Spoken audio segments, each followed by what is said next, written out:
Hello, everyone. Good to see you here. And as Egle introduced, I will talk about how games win wars. And I would like to start with a short story before I even introduce myself. And that will take us about 35 years back. I'll do a lot of time traveling today during my presentation, but we'll kick off with the August of 1990. So what happens in August 1990? I mean, obviously a lot of things happen. But one of the things, if we talk about international relations and security, is that Iraqi forces invade Kuwait. And we know that it leads to the Operation Desert Storm and everything. But August 1990, Iraqi forces invade Kuwait. So what happens then is that the situation is developing rapidly. Nobody is really fully prepared for that, and nobody in terms of the Western world. So they need to find a solution, and specifically United States Department of Defense is thinking of what they could do to understand the situation better, and if need be, to prepare for a military operation to free Kuwait from the invading forces. So they need analysis. Now it's 1990, so computer analysis is expensive, and it might take a bit of time because you have to get a lot of data that you would input into the models to get everything out. So can there be some means that are cheaper for helping to understand what could be done and what the US DoD could do in this sense? So they need it quickly. They need to do an analysis quickly, and they're looking for the solution. They find a solution, and if only every problem had a solution that cost $50, I think it would be, everybody would be quite happy and life would generally be way nicer. But the solution costs only $50. It's called Gulf Strike, so you know, Gulf, the Persian Gulf. So its title is already fitting, price is good. And what's then? It's a board game. Simply a commercially available board game that's called Gulf Strike, and that was released in, I believe, in 1983, but it was early 80s. And yeah, so they decided, okay, why not use a commercially available board game about a war, a potential war in the Middle East and the Persian Gulf, and maybe it could inform the decision makers about what could be done, or at least to better follow the situation that's developing in Kuwait, between Iraq and Kuwait. So that's how it looks like, is analytical tool to understand what's happening in 1990. This is taken from Board Game Geek, obviously. The photo, I don't have the game myself, but yeah, that's what it looks like. It's not very impressive visually, maybe, but for the analytical purposes, apparently it did the trick. So that's what I want to talk about today, is how games, or how a board game in this case, so I'll focus more on board games, could help the military to plan their operations and their activities, and as well as policymakers who then give a green light or a red light to different suggestions. How militaries use war games, and well, leading back to my title, how games can help win wars. So why I'm talking about it, and that's a bit about myself, so that I'm just a no-name, not a no-name fully to you. So I've graduated in political science for my master's. I then did my PhD in economics, and I've started teaching game theory already quite some time ago, but game theory is less about games, more about mathematics. And then I always wanted to introduce games into my teaching, which I did to an extent, but then since 2020, I've had this wargaming course where me and not so much me maybe, but the wonderful students that I usually have work on their own war games that would simulate some kind of political, economic conflict, and that could not only be a fun thing to play, but that could also help learn about the topics that they're representing, so that they're not just, mechanics with a pasted-on theme, but rather theme-driven games. And since September, we've started a war game lab at ISM to, well, more fully develop the capacity to use game also outside of the university environments, but more generally to engage public or the different institutions, and there's also interest in that. So that's a bit about me, and we can get back to the proper questions that we have for today. So how do games win wars, and it's best to start at the beginning. As I've said, I will do a bit of time traveling today. So let's first jump backwards in time, well, to the dawn of civilization. So if I asked you, what were and how strategic were the first games that we had? So what could be examples of the early games that you know? No, board games. Board games, yeah. Go, okay, that's one. Checkers, chess, a lot of things, like the royal game of Ur in Babylonia, then, yeah, the chess, that the tournament we have going on right now, I believe. So we have a lot of games. What do they have in common? I mean, we find games from the earliest, from the dawn of civilization, basically. What do they have in common? Okay, competition. So you have to competing side. What else, sorry? It's a battle. Okay, so in a sense, the topic is war, but at the same time, the games are very abstract. Like you can't go on a battlefield and say, you know, I play chess, I know how cavalry moves, they can jump over your infantry or whatever. So the games remain abstract for a very long time, for millennia. And while it can teach generally, you know, the skills needed to think strategically, think about what the opponent thinks, these games don't tell anything about the actual war and an actual battle that would take place. So when we talk about using games for war purposes, or for peace purposes as well, well, we should look at what's called the Kriegsspiel, and, well, that's basically just war game translated from German. So the birth of Kriegsspiel, or the first war game that we associate with what we have today, is born in Prussia. So Prussia, it's early 19th century, and one of the officers, von Reisewitz and his son later, developed what's called the first, well, more or less proper war game. So what they do is they have a proper map. Now that's thanks to the advances in cartography, they have good maps of different areas. They decide not to have some abstract pieces that would move around like checkers or chess or Go pieces. They have pieces that depict not abstract but very specific military units. And then each unit is associated with how far they can travel in a given time. What is their combat effectiveness? This is also enabled by advances in mathematics like probability theory and so on, so that the engine of the game would actually try to simulate war, not just through basic principles or core principles such as competition, but also through what officers would really encounter on a battlefield and the decisions that they would have to make and the challenges that they would face. For example, fog of war. In most of these abstract games, if not all, we have perfect information. We know exactly where the enemy pieces are. Would that happen in a real battle situation? No. You might not even know where your own pieces are. So these are all the challenges that von Reisewitz try to incorporate.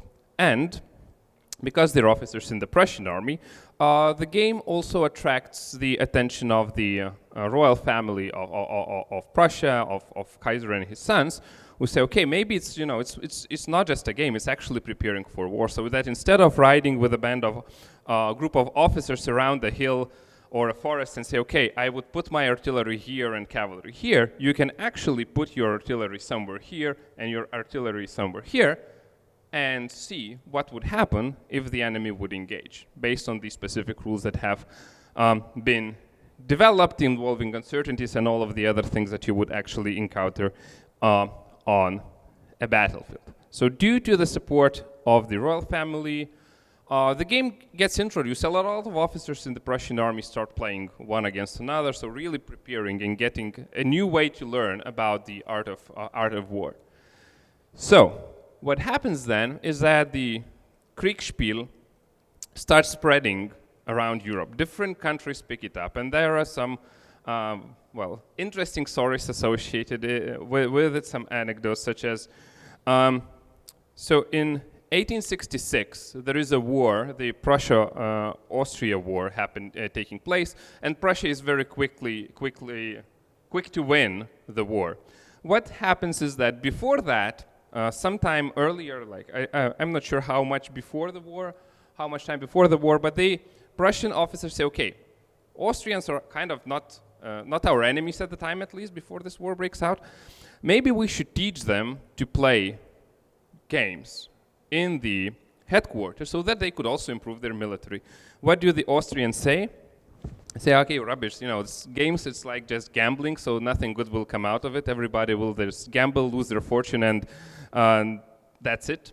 After the war, they very quickly adopt the method, and the Austrians also start playing war games in their own, between their own military officers. So wargaming spread is born in Russia.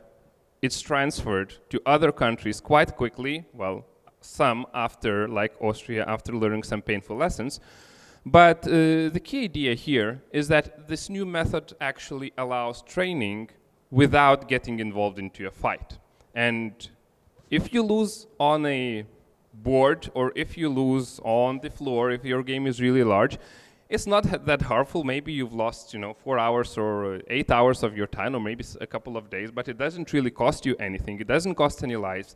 It costs very, very little money to run a war game. So different countries start picking it up.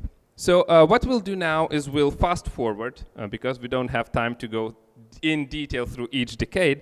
We'll fast forward to World War II. So there are different challenges that the fighting countries face. One of them is the United Kingdom. Germany, the Blitzkrieg tactics, they take the Low Countries, they take the most of the France, and the other is basically subjugated. So what you have is United Kingdom standing, against the Nazi Germany in Western Europe, but it has a big problem. It's an island, and they have to get a lot of materials from North America. Now, in order to get materials from North America, convoys have to travel quite a long time. If you have convoys traveling through the Atlantic Ocean, you also have German U-boats waiting just for the opportunities to strike. And the logic is, if you strike enough convoys, then United Kingdom will need to either give up and surrender, or at least they will not be efficient enough in any kind of battle that could take place. So German U-boats is one of the menaces that United Kingdom is facing in terms of ensuring that they get enough supply, and they have to come up with a solution. And solution, once again, comes from gaming. So there is a Western Approaches tactical unit in the United Kingdom associated with the Navy, where they start playing out different tactics of how convoys and ships and warships that accompany convoys could avoid, or even better, sink German U-boats. So very tactical level, nothing strategic, decisions. So because most of the men are in the Navy, you have a lot of women joining the WATU, where they just start drawing with chalk on the floor, having curtains conceal some of the area so that you don't know where your enemy are, whichever you side represent. And they start developing tactics, and they do develop tactics that prove to be efficient on the actual, it's not really a battlefield, I guess. If it's water, it's battle water or something. So they do develop tactics that the Navy then adopts that allows to diminish the effectiveness of the German underwater warfare. Other countries, World War II, also engage in similar activities. Like the other side of Europe, you have Germany in 1941 preparing to invade the USSR. Of course, that's a big challenge because the USSR is large. It's a different type of terrain, different everything compared to Western Europe. So it does require a lot of complex planning. What it means is that the Nazi Germany also decides to wargame the situation. So would Barbarossa plan allow them to win against the USSR? They do wargame it out. What happens is that they identify that within several months of from the start of the operation, they would destroy, or at least force to surrender, most of the Soviet divisions. They would advance quite quickly towards Moscow, and they say, okay, we have checked that information, we ran a war game, we should implement. Now, what's the actual outcome of the operation? It fails. Why does it fail? compared to the war game, not just generally, is that when Germans played it, they stopped their war game, I believe it was either October or November. So they didn't get to simulate the winter months. That's one thing. And the other thing is that they said, okay, we'll destroy these divisions, but they didn't think that new divisions would be formed very quickly, even if the soldiers are not really well trained or anything, to replace them. So they didn't take into account several factors when doing that, and at least while their war game suggested that they would have it easy, it, excuse me, it didn't really go that way. So we can still look at further regions from Lithuania. On the other side of the globe, Japan is also planning an attack on Pearl Harbor. Now, interestingly, the United States already in 1930s have played out what would happen if Japan attacked Pearl Harbor. So they did also have these war games to try to understand what potential at the time enemies could do. So Japan is also planning, and they are also wargaming what attack on Pearl Harbor would lead to. Maybe a bit more tactically, because there are several plans how to approach so that the United States wouldn't notice or wouldn't be triggered by the movements of the Japanese Navy that there might be an attack. And so they play out different situations and they identify tactics which in the end allows them to attack Pearl Harbor quite successfully. Now, unsuccessfully in the long term, but in the short term, quite successfully. So yeah, that's just an image to accompany that. And Japanese also do way more war games in World War II as well. Some of them more, some of them less successful. If we, so what we can say from this is, yeah, so in some cases it helps, like with the Western Approaches tactical unit and the convoy tactics. In others, like in the German case, well, the assumptions were quite off. So, you know, like this Giga model, garbage in, garbage out. So basically that's what happens here as well. You don't consider some factors that in the end turn out crucial, and then your outcomes of your war game might be very, very different from the actual scenario that unfolds in reality. It might also depend on sponsors. So for that, let's forward forward in time to the Cold War. Not talking about the Cold War, you know, it sees a lot of developments that are adjacent to wargaming, like game theory development and all that. But we will look at the specific case, and that's Southeast Asia. So France leaves Southeast Asia, and the tensions arising that in the end lead to a war in Vietnam. So what happens then is that starting with 1962, so still Kennedy administration, then moving to Johnson administration, up till 67 and 68, the US high-level officials are playing out the Sigma games, or trying to understand what would happen if the United States gets involved in a prolonged war in Southeast Asia. Okay, so what could happen if the Americans would get involved there heavily? So the games, interestingly, are quite clear. So even starting in 1962, when, well, Vietnam War was still several years away, the games show that, first, the Americans would have a lot of domestic troubles in terms of support for the war. Second, that the bombing campaign that happened would not really be effective against the Viet Cong tactics and the North Vietnamese. Now, is it really fully taken into account? Well, if we look at history, well, it wasn't. The Americans got involved heavily in the Vietnam War. That's one. Then they have relied on bombing as one of the core strategies, which didn't really work out. And that's where this potential problem with sponsorship comes in. That is, you know, a game can tell you one thing, but the game in itself cannot make a decision. Who will make decisions? Policymakers or military officers. And it might be the case that some of this information of the outcomes of the Sigma games didn't reach the highest presidential administration, and that's why the results were not necessarily being followed up, because there have always been proponents of the idea that an involvement in Vietnam would end very quickly and successfully, or that the bombing campaigns and carpet bombing would basically work well. And these proponents then might, limit the information flow, or just say, these war games are nonsense. They're not making any sense because of the assumptions. I think one of the generals from the Air Force said that, actually I'm not convinced by how you model bombing effects, and that's it. So, if a game can help win war, depends on many things, including assumptions and including of how the results are getting used.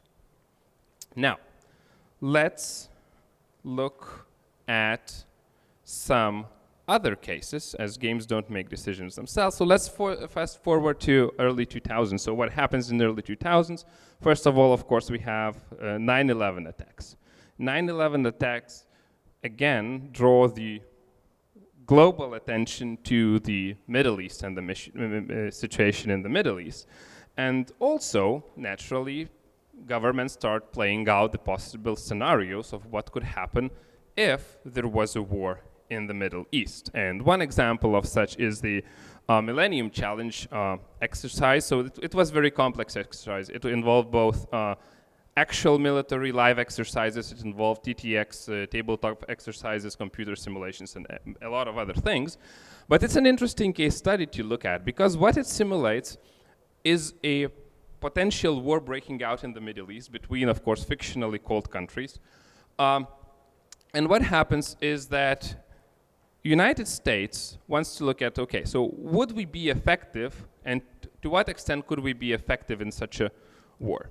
They give a role of the adversary, usually called the red team, to a retired general who suddenly decides to implement tactics that are sort of look a bit out of scope of the game. He says, okay, so Americans have definitely advantage in electronic warfare and information transmission. So what do we do as the red side, as the enemy side? Okay, we will not use any electronic communication systems. Instead, we'll use motorcycles to carry the handwritten messages from one officer to another. It will take more time, but the enemy will not be able to actually take the communications that we have. Then the other ideas that they have, like the strikes they carry out, the raids and so on, are also very different. And then the exercise gets stopped. Or, well, not fully stopped. It gets paused because the enemy didn't really play out in a sense that was expected. So they have to make some changes to that as well, which of course leads to a scandal because it costs a lot of money, as it involves live exercises as well. And this. But the wargaming and using games to understand wars is definitely continuing. And we can fast forward to today. So if you look at the news today, you would definitely see quite a lot of talk about war games. And I have prepared the slides before that, but I think just a couple of days ago, we had a recent news about how a potential attack on Lithuania would look like, which has been played out over the summer using computer simulation. So it has been on the media here in Lithuania for a couple of days, at least, attracting different comments. But if we look more globally at where we are today, is that the American and the British traditions of wargaming have always been very, very deep. It was less so in Europe, but 3 years back, NATO started their WIN initiative, which is, I think, more focused in Europe because the meetings so far have taken place only in Italy, France, and Germany, to bring back wargaming capacity at the level of the alliance across individual members of the alliance, to develop wargames that could be used for officer training, for the analytical purposes, and all that. And the wargaming, in that sense, is on the rise, on how we could win the next war, and whether that next war is against another country or alliance, whether it's our war against climate change, against a disease, or anything. It doesn't need to be focused solely on a military kinetic conflict. It's about war over minds, like the disinformation and misinformation. It's about war against our own effects on the environment and other issues. So wargaming has diversified definitely in the last decades, and it's also on the rise. So if you look at the news, you can see quite a lot about our competitors like the Chinese Navy organizing wargaming competitions to the members of the military and the Navy, where they just play out games to improve their skills. You can look at the current war in Ukraine, where the analysis is also done and preparations are also done involving wargaming as well as other methods. You can look at what the United Kingdom is looking at. They just released 2 years back the Influence Wargaming book about how we can wargame and understand psychological attacks, informational attacks, and other means of non-kinetic warfare, because historically most of the war was very kinetic. So the attention is diversified, but it's always there, including on how to play the red or the enemy in that case. There have been new videos on TV shows in the US, and you can definitely find them on YouTube too, on how a potential war in the Indo-Pacific region would look like between China and Taiwan and the US on the other side. That's basically not just a story, but a war game that experts and high-ranking or formerly high-ranking officials play out to understand how the world could develop. So to come to that, that's one more example of how actual events can force wargaming experts to reassess their assumptions or whether they were correct. So RAND has been doing quite a lot of games on the Baltic region and Central and Eastern Europe, but after the war started and after seeing the actual forces that Russia has, they had to rethink and reconsider the war games that they played and how realistic they were based on their assumptions. But coming back to my core question at the start that I had is how games help win wars or how games win wars. So I think the first question should be, so do games win wars? And likely answer, no, not alone, because alone a game in itself does nothing, especially if it's a garbage game or if it hasn't been used. But most importantly, they can help, whether through training of officers, whether through engaging with new ideas or new type of threats that we don't really know how they work, like potential use of AI for malicious purposes or anything else. So war games themselves don't win wars, but they're cheap to do.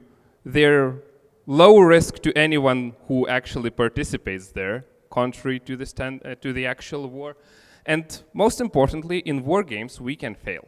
What do we do if we fail? We can try to find out if we failed, or not if we failed, but for what reasons we failed. The problem is if we always win war games, and that also happens if a high-ranking officer just requires the game to show some results, then you likely get a victory, but will you learn anything? Not. So war games can help win wars, but with some caveats. That is, that they are good based on good assumptions, that the results are actually looked into and analyzed, and that they're war games such instead of just telling the story that somebody else wants to hear, but they're actually objective. So to finish this up, I can also extend an invitation to you. We'll have a war game running with my students from ISM here, starting at 3:30 and room 1.4. So if you like to come and see, or if you'd like to join, we'll be defending Lithuania, or particularly a town of Marijampolė in Lithuania. Well, some will be attacking, some will be defending. So somebody will have to take that bad side. But if you want to look at a war game and how it looks like, you're more than welcome to join. And it's based on a game that was developed for the US and Canadian companies and divisions that they could use in training. So it's not just something that I came up with on the top of my head. And if you want to stay in touch, please do. Here are the contacts and different platforms of how you can we can stay in touch. So thank you. I hope that was interesting, and I'm always happy to talk about wargaming in all its different guises. So on what level, like how many times have they played out the invasion of the Soviet Union, like the Nazis? So is there some, how did that game even go? Like, because that seems like a very arbitrary way to stop it just after the state was... Yeah, so I know of one game that was played out, so I cannot tell about the others, but the idea was, and why they stopped it at the time, was that by looking at the number of divisions we have destroyed in the game, we've basically rendered the Soviet armed forces ineffective. So there's no need to continue. That was the conclusion. It doesn't have anything to do with the actual goals of the invasion to capture resources, establish No, it was, as far as I understand, it was mostly based on the number of destroyed divisions, and that they thought that that would be enough and everything else would be an easy ride. Okay, thank you. Yeah, thank you. What's more effective? Is it like computer simulation of games or actually as a board games? Because like there's quite a difference, of course. Yeah, so that's a very good question. And I myself do board games and tabletop exercises instead of computer games because I can't program. Now, because of, there are a couple of differences. Computer simulations are very definitely useful especially in that sense they can work with lots of data that you cannot actually include in a tabletop exercise. But what board games and tabletop exercises do well is that they give a very specific model of how things should work, and participants must understand it. It's just trying to click through of whatever works, you must understand what you are doing in order to be able to engage with the game. The second thing why it's good is that when designing a game, you have to remove everything that's not necessary. Sometimes you remove too much, but you really need to get to the core of what you are simulating and what you want to teach. And the third thing is that, in some sense, board games can have more flexibility, especially the professional games where you don't have rules, or you don't necessarily have rules solving everything. So you might be free to come up with your own suggestions, like, carrying messages on a motorcycle instead of using an email or a phone call, which might be more difficult to implement in a fully digital game. So you can have also more flexibility here. Yeah. There was a recent video also on the war games that basically went through the same whole history, and like they concluded that now there are more games implemented like similar to war games in like other areas like non-commercial, non-profit organizations, education, stuff like that. So at what stage is this in Lithuania?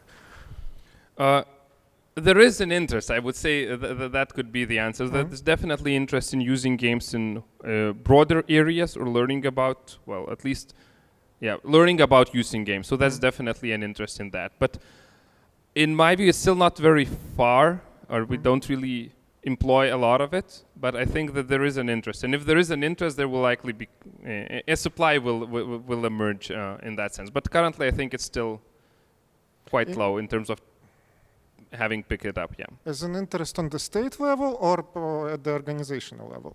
I think both in this case. Okay, thank you. At least from what I have from my own experience. Hi, thanks. So how ethical do you think these games are? And I don't know, if there are, what kind of ethical concerns would you have about being a designer?